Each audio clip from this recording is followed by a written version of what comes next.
There is this Japanese philosophy and aesthetic that encourages people to find beauty in imperfection, incompleteness, and impermanence. This is Wabi Sabi. The concept can be associated with many online trends such as the art of noticing, but I think it's more than just noticing the world around you. It's finding beauty in it, the good, the bad, the ugly, and the things that don't really make much sense. Wabi Sabi is not really a thing, it is more of a human feeling.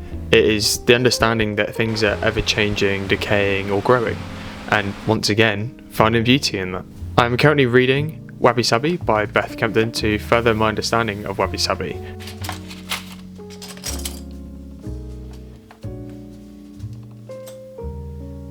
And I think this book is absolutely amazing. If you're looking at trying to understand this philosophy a little bit more and you want to maybe try and live a slower and more simple life, this book is absolutely amazing for understanding how you can do that more. So the background of Wabi Sabi. Wabi Sabi is actually two separate words. Wabi meaning beauty in imperfection and kind of the rejection of materialism, and Sabi meaning the passing of time and the acceptance of change. The term Wabi originated from around the 1600s, and it was kind of from the understanding of the book that I'm listening and reading to, from Japanese tea parties. So they were really interested in these China teapots and the China, like the pottery and everything, and it was kind of like all the rage. Like everybody had these really cool teapots, and especially up in the higher classes, they would hold these massive tea parties to go, look how cool my China teapot is. So they had these celebrations, they had these parties, they had like big gold lavish things everywhere, and then as time went on, they started to become stripped back. This is a very basic understanding of what I understand. So they started to strip everything back and get rid of all these nice lavish things, and instead have these big open spaces, fill it with plants, fill it with people, and obviously the tea. But it was more of a celebration of people being together and not having these material items, but rather having a beautiful experience with other people and with tea. Sabi, on the other hand, is the passing of time. It is the beauty and the acceptance of things will grow, they will change, and they will decay. But finding beauty in that. I don't have too much of a background on the understanding of Sabi, but that is kind of how I understand the word.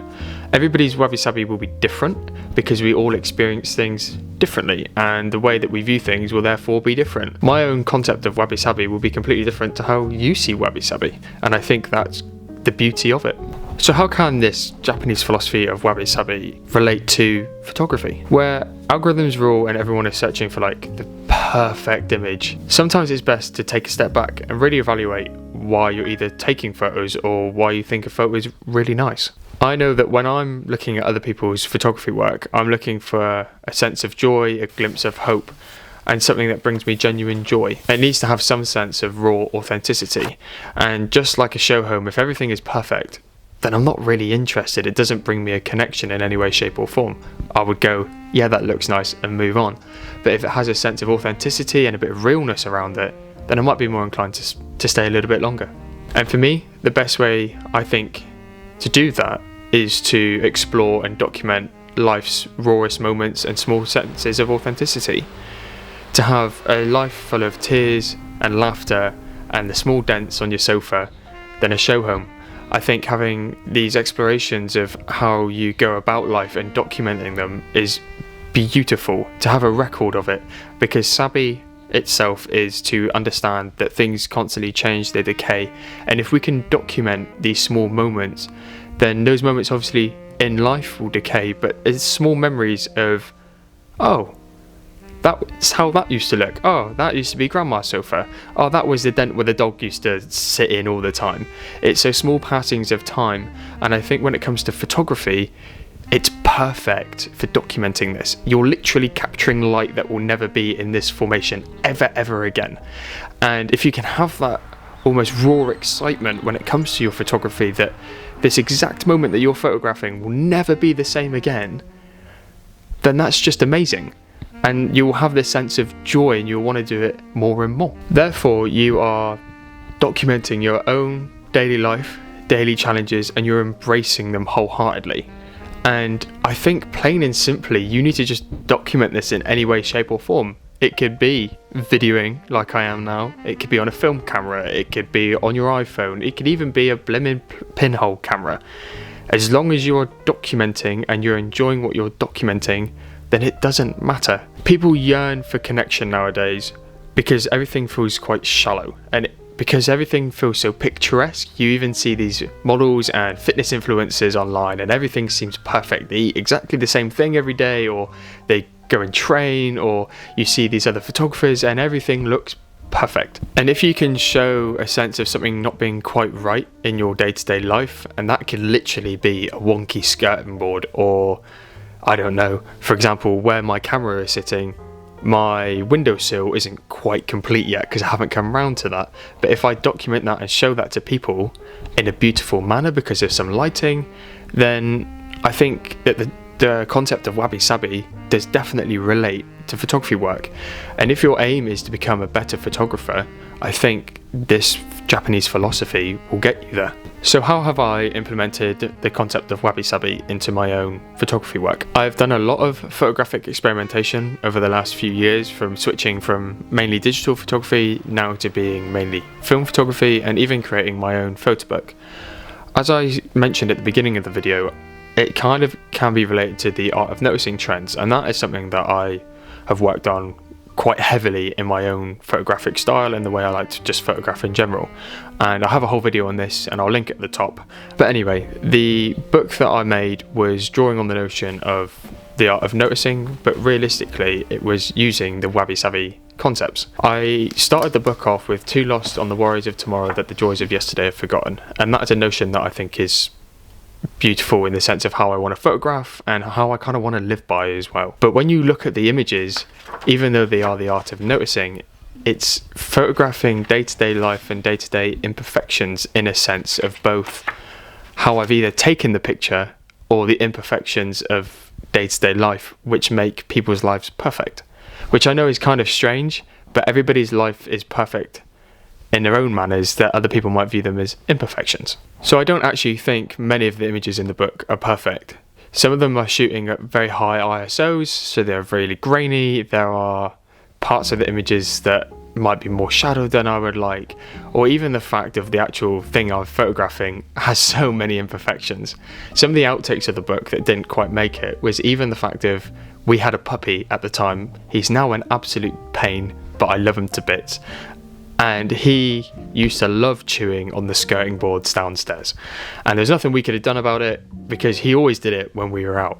But I got a lovely portrait of him with the light coming through, sat down, and in the back you can see where he's chewed everything. And I think this is a perfect example of both Wabi and Sabi. It's the Wabi side of the beauty of imperfection and the Sabi side of things are constantly changing.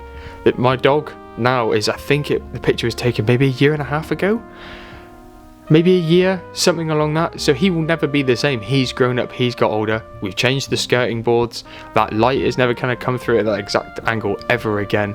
And I think that's what makes this style of photography just absolutely beautiful. And this practice brought me genuine joy. It enabled me to take joy from life's imperfections and changes, and I thoroughly enjoyed it, and it encouraged me to do more. And this is where I switched my gear set to film. If you're a returning viewer of the channel, you'll kind of know the fact that I harp on about film all the time and why I think it's great, but genuinely I think it's amazing when it comes to trying to notice everyday life and beauties in that, because you have to be very intentional. The process is completely different to digital. I get a roll of film that I think is going to be best for what kind of work I want to do. I can't guarantee it.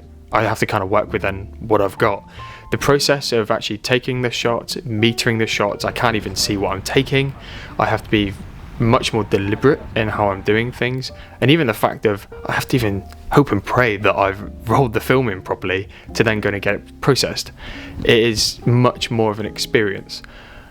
I personally, because of cost, shoot on expired film quite a lot, but I think this has actually made my work much more diverse, and it's another imperfection that I think is quite beautiful. I shot quite a lot over the summer on expired Portra 400 on 120mm film, and this was expired in August of 2023.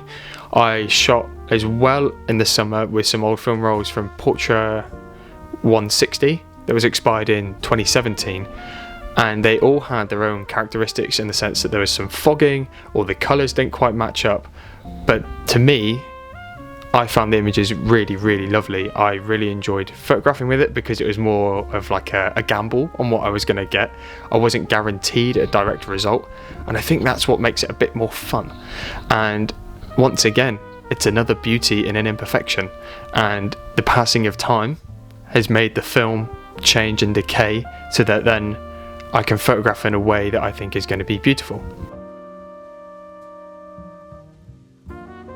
So how can it make you a better photographer? I think that the concept of Wabi Sabi has taught me an immense amount of being an artist and or a photographer. When you stop looking for the best images ever and start embracing imperfections in both the way that you work and the way that your images might turn out, you'll actually enjoy photography a lot more. There'll be no more frustration in the fact that you might have missed focus a little bit, or the fact that there's a big light leak cutting across your image, but more of the fact that you'll kind of embrace those imperfections and see how you can work with them. You'll get a much more diverse portfolio because some of these imperfections actually people value quite a lot. They might add something that nobody else has used before, and also with light leaks you can't guarantee where it's going to go, so your image might look completely different to anybody else. And if you're photographing a same situation as somebody else, say if I'm photographing with somebody next to me and I don't know, maybe a sports piece of work, but mine's got a light leak across it, it might look cool. I don't know, I might be photographing for Man United and there's a big red light leak coming across. That adds to it because they play in red. So it's those small imperfections that you can really embrace, and you won't be frustrated as much. You'll kind of embrace them and go, okay, how can I work with this? Or, alright, maybe how can I change and develop this next time, instead of getting, oh no, it didn't work. So embrace the things that you're making. So no matter the medium, this concept and philosophy is still applicable to anybody. Everybody has a different appreciation for beauties in their life, and everyone has different experiences, so what you photograph will be completely different. And when you combine the two, they're going to be completely different because of your experiences. You're going to find things more beautiful or less beautiful than I am. I'm an absolute sucker for a light ray. I have spoken about this in my previous video with the light rays coming through my big window, and even when I'm out and about I love a light ray. But you might not. For example, you might enjoy photographing people interacting, and humans being humans, and that might be your absolute joy. I'm not saying for 1 minute that I don't enjoy that, but that might be the top of your list. And no matter who you are or where you are, the way you're going to photograph this is going to be completely different to anybody else. You might photograph it on an iPhone and somebody else might photograph it on a 10x8 camera. It really doesn't matter. It's how you enjoy making your images and how you want to document the passing of time. And what you find beautiful in those passings of time will be completely different to anybody else. Using the concept of Wabi Sabi, I think that less is more, less stuff and more soul is the most applicable, and even less thinking, more feeling. When you are rather feeling what you're making with your heart and your mind at the same time, you'll make amazing work. Whereas if you're being very logical and, oh, I need to photograph this in this way, or this person needs me to photograph it in this. But if you put your soul into your work, it will really come through.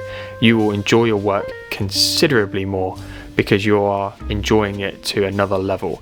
If you really feel with your whole heart that you're making work that you think is either going to look nice on a wall in somebody's print, or even it's the fact of you just think it's amazing and it's beautiful, then why not photograph it? So this is actually my first style of like photography philosophy style video, and if you've really enjoyed it, please let me know in the comments below. And if you've got any other theories or philosophy style stuff that you would like me to look into, let me know again in the comments below. And I've really quite enjoyed making this video, so I hope you've enjoyed watching it too. And if you have enjoyed, click the subscribe button down below, it's free, and leave a like on the video. It helps so much more than you can ever imagine. And if you're interested in the photographs I take, follow me on Instagram at Granny Creates. And once again, use my code Granny in all capitals on the Dehancer website to save 10% off any video colour grading. Thank you once again for watching, and have a great day.